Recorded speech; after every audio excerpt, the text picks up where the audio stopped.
ఒక సంచిలో అస్థిపంజరం పెట్టుకొని బ్యాంకు బయట ఒక వ్యక్తి. ఎందుకు? కేవలం 19,000 రూపాయల కోసం. ఒడిశాలో జరిగిన ఈ ఘటనను చూస్తే గుండె తరుక్కుపోతుంది. తన అక్క చనిపోతే ఆ అకౌంట్ లో ఉన్న డబ్బులను క్లెయిమ్ చేయడానికి సరైన పేపర్ వర్క్ తెలియక ఎవరో ప్రూఫ్ లేదు అన్నారని ఆ అమాయకపు గిరిజన వ్యక్తి అలా చేశారు. ఇది మన సిస్టమ్ లో ఉన్న అవగాహన లోపమా లేక మనిషి అమాయకత్వమా? ఆ వ్యక్తి చాలా సార్లు బ్యాంకు చుట్టూ తిరిగారు, కానీ బ్యాంకు వారు అడిగిన సర్టిఫికేట్లు ఎక్కడ దొరుకుతాయో ఎలా అప్లై చేయాలో తెలియక చివరికి మీడియా ముందుకు వచ్చాక గానీ ఆ సమస్య తీరలేదు. అసలు ఆ బ్యాంక్ లో ఉన్న అమౌంట్ ని క్లెయిమ్ చేయడానికి ఇంత ఇబ్బంది పడాల్సిన అవసరం ఉందా?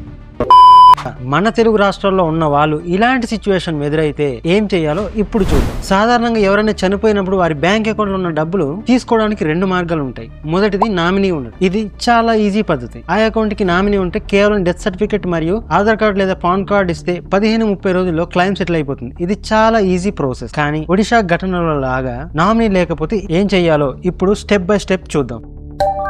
నామినీ లేనప్పుడు మీరు ఈ 3 డాక్యుమెంట్స్ ని గుర్తించుకోవాలి. First one, death certificate. ఈ సర్టిఫికేటే అన్నిటికంటే ముఖ్యం. మనిషి చనిపోయిన తర్వాత లోకల్ గ్రామ సచివాలయం లేదా మున్సిపల్ ఆఫీస్ లో వెంటనే అప్లై చేయాలి. ఈ సర్టిఫికేట్ ఉంటేనే మీకు బ్యాంక్ ప్రాసెస్ మొదలవుతుంది. ఆ వ్యక్తి చనిపోయినట్టుగా ఇది ఒక legal proof. Second one, legal heir certificate. ఈ సర్టిఫికేట్ చనిపోయిన వ్యక్తికి మీరే అసలైన వారసులని గవర్నమెంట్ ఇచ్చే ప్రూఫ్. ఇది కనుక లేకపోతే బ్యాంక్ మీకు డబ్బులు ఇవ్వడం చట్ట విరుద్ధం అవుతుంది. అందుకే మీ లోకల్ ఎంఆర్ఓ ఆఫీస్ దగ్గరికి వెళ్లి మీ ఫ్యామిలీ మెంబర్ల పేర్లతో ఈ వారసత్వ పత్రాన్ని తీసుకోవాలి. దీనివల్ల ఫ్యూచర్ లో అన్నోన్ పర్సన్ వచ్చి ఆ డబ్బు నాది అని గొడవ పడకుండా ఒక క్లారిటీగా ఉంటుంది. Third one, deceased claim form. ఈ ఫామ్ బ్యాంకు కి మనం ఇచ్చే అఫీషియల్ అప్లికేషన్. మా బంధువులు చనిపోయారు, ఆ డబ్బులు మాకు ఇవ్వండి అని రిక్వెస్ట్ చేయడం అన్నమాట. డైరెక్ట్ గా మీ ఖాతా ఉన్న బ్యాంక్ మేనేజర్ ని అడిగితే ఈ ఫామ్ ఇస్తారు. ఇది మీ దగ్గర ఉన్న అన్ని వివరాలను బ్యాంక్ రికార్డులో నమోదు చేయడానికి ఉపయోగిస్తారు. Fourth one, indemnity bond. దీని ఉపయోగం అమౌంట్ తక్కువగా ఉన్నప్పుడు కోట్ల చుట్టూ తిరగాల్సిన అవసరం లేకుండా ఈ బాండ్ మీద సంతకం చేస్తే సరిపోతుంది. ఫ్యూచర్ లో ఈ డబ్బు కోసం ఎవరైనా గొడవకు వస్తే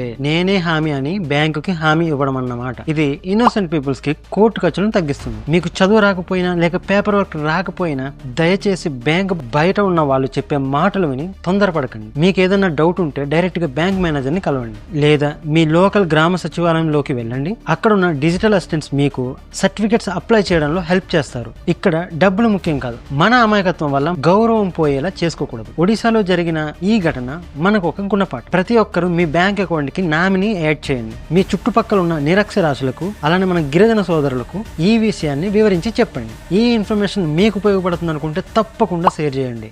జై హింద్.